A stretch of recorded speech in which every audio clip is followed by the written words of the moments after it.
Masaoki Shindo is now probably best known for Ruridragon, which admittedly is probably his best work yet. However, with the series being on a definite hiatus, I want to take a look back at his one-shots. Because in truth, I have already talked about his first one-shot, Skyclaw, in 2017, and it immediately struck me. But not really because of anything the story did, but because of the other big piece of information attached to it. Is that Masaoki Shindo is now probably best known for Ruridragon, which admittedly is probably his best work yet.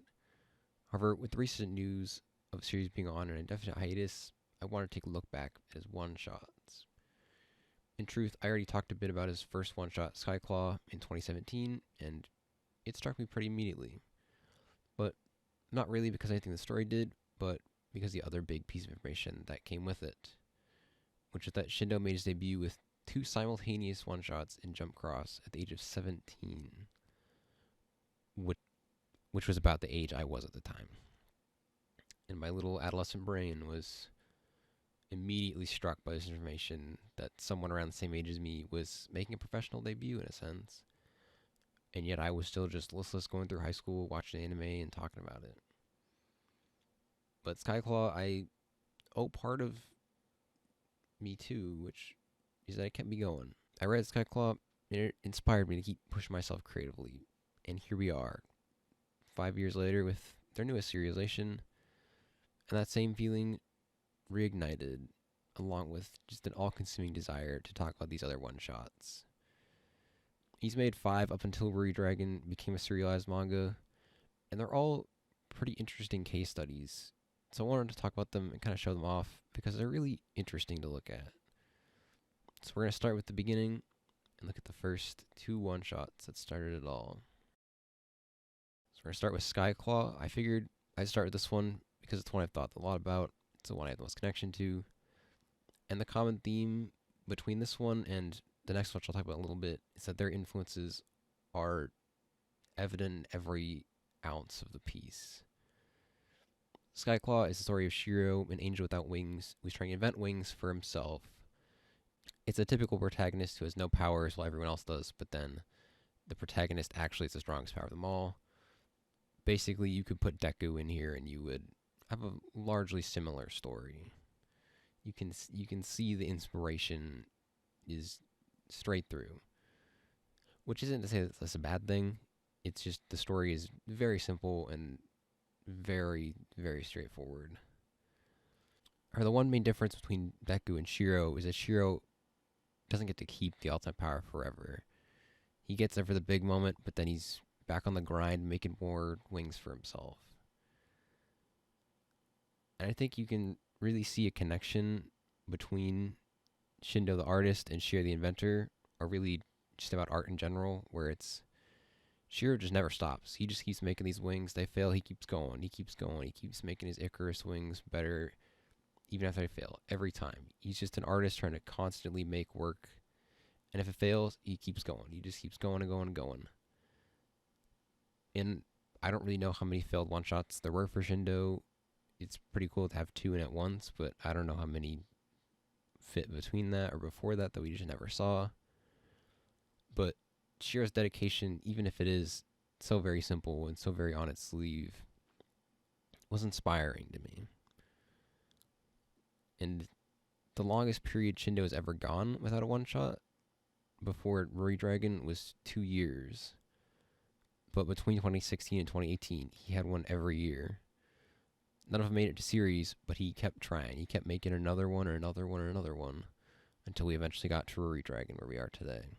But to give us kind of story analysis for Skyclaw, I don't really see how it would become a series that kind of lasted. Mainly because you can wear your influences on the sleeve for like a one-shot or a smaller thing, but you're going to be put up against the stories that are already doing it, which would be like Black Clover, My Hero Academia, and are going to get swallowed up by those two. But the fact that it even got to be a one-shot is still pretty cool. Next up, we have Twin Peach, which was the only one-shot I hadn't read prior to writing this. And it's a similar vein to stories like Skyclaw, but for almost an entirely different reason. if Skyclaw was taking influence from more modern shonen, then Twin Peach is taking influence from all the older ones. So Twin Peach is a story of Momotaro, the human samurai who's trying to befriend the demon Kaido. The premise was that there was a human versus demon war. The demons lost, but the humans didn't have enough, so now they're just hunting the demons and discriminating against them.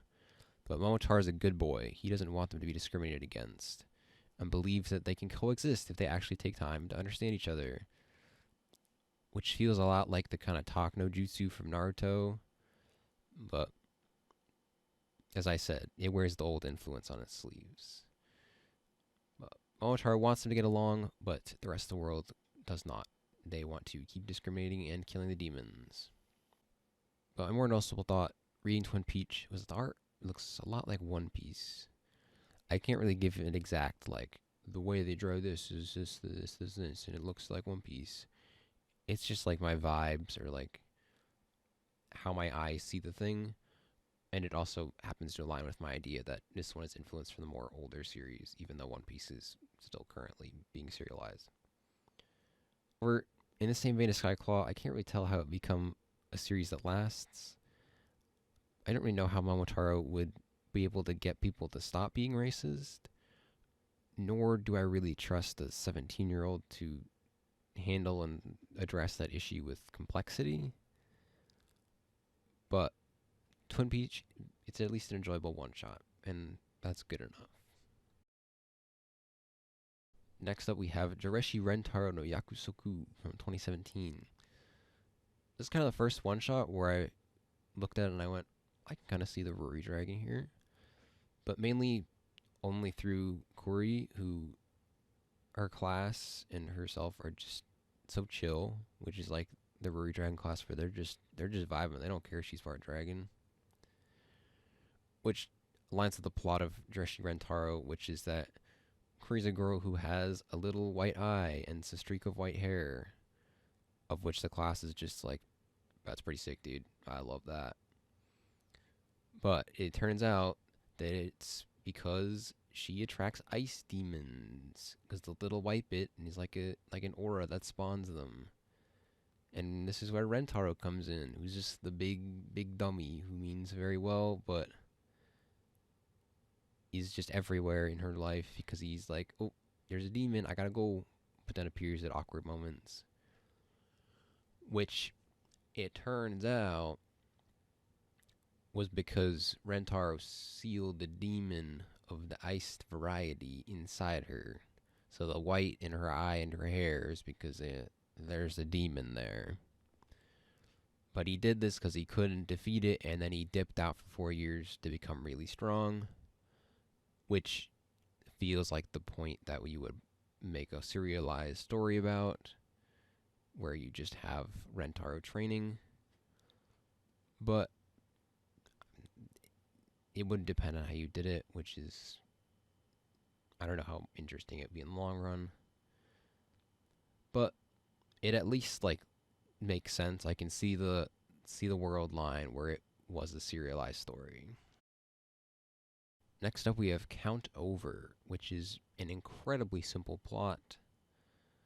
Haruka Kane wants to kill the 206 escaped prisoners that are running loose around New York, which is immediately like, bing, bing, bing, serialized story, baby. We got 206 prisoners to kill. And then he just hunts them all down. You know, it's one that has serialized story written all over it, but only really on a surface level. It's probably would just be cool fights where he goes and kills all the 206 people, which could be cool because Shindo's art is actually really good, and I would enjoy watching him do fights with it. But of all the one shots, this is the one where I'm like, it's fine. It's kind of generic, but like, it's not the worst. My one big thing would be 206 villains is a lot. And I think you'd have to balance the, how do I show he's too strong, but don't kill like 8 villains in a thing, which I feel like would be a little too much in like one chapter. But 206 villains is a lot, and I don't think we needed that. Which it could have been good, I don't know. But now we're at Ruridragon. Now we're at the Ruridragon one shot, which honestly was hilarious. The mother is somehow even funnier because she's just so chill. She's just like, yeah, you're a dragon. So what? Move on. Get over it. Like every interaction, she's like, yeah, cool. Anyway, which I don't know how it never got old, but it never got old. I was dying every time. But it also is kind of like every character in the story who's just like, just so chill. Like Rory's confused about it, but she's like, yeah. So I'm basically part dragon. Who would have guessed? But everyone's like, sick, dude. I want to touch your horns. Which is like, oddly a little weird, but it works. And I think that kind of helps it. Was where it's these absurd situations and just like really comedic moments, and they're just playing it straight. There's nothing really extreme. It's just people have been like, yeah, cool. So what? But the interesting thing with this one is that it's kind of entirely opposite to like every other one shot Shindo's made, where the rest are all like action series. There's big stakes and art and big moments. You can see the anime adaptation just like killing that with some big animators going hard. But Ruridragon's like a slice of life series, which isn't to say it doesn't take from their series. You can see Ruri in a sense as Eru from Skyclaw and Kurui from Jirachi Rentaro. There's kind of a mix there. And also Shindo is just amazing at drawing flames, which was evident a lot in Rentaro, but now it's like being used in a not action contest where he's like, ta-da, I'm just gonna spew my flames on accident. Sorry. But I'm saying all of these things. I don't actually know if these are intentional, but it's one of those things with like hindsight where I can see all these work side by side and be like, look, that's part Ruridragon, that's part Ruridragon. And there are lines there that I'm drawing that may not have been intentional, but they look like they at least were there. But it's just kind of cool to think about, where it's like he made so many one shots, and eventually got to Ruridragon, a series that, despite only running for a few chapters so far, and is still on hiatus at the time of writing, people loved. And I really hope Shindo can recover, get his health back, take care of it, so that he can keep making it. But I just hope he doesn't rush it. Take as much time as you need, my guy. You haven't been canceled, so you are chilling.